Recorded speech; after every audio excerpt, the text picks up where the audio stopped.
This is Southeast Power Sports. We're going to show you the color chart for YXZ engine block bearings, and it gets pretty involved.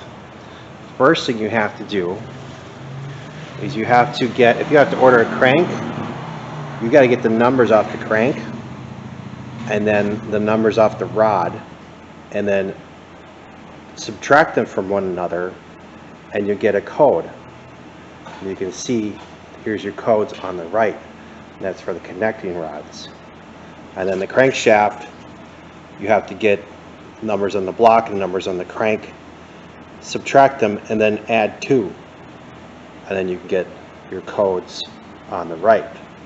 Now this was actually a lot more complicated than they had to make it in the manual. Ended up figuring out what to do with some help, and there was no information on the internet at all. So you could see that I got a code 334. So we got brown, brown, and green.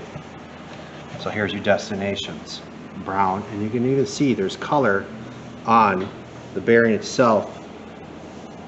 In case you get them out of the package, you mix them up. I don't know if you can see the color on this camcorder or not. And then your designations are shown in the manual, with the number 1 journals being at the front of the block. So this is 1, 2, 3, and 4, and then 1, 2, and 3 for connecting rods. And then I marked out everything on this as well, which journals were which. So this is 1, 2, and 3, and 1, 2, 3, 4. So I'm going to go ahead and I'm going to assemble this and plastic gauge it and hope everything turns out fine. So this is one of the most complicated bearing assemblies that I've ever seen. Mercury Villager had something very similar to this. I used to do automotive for 20 years.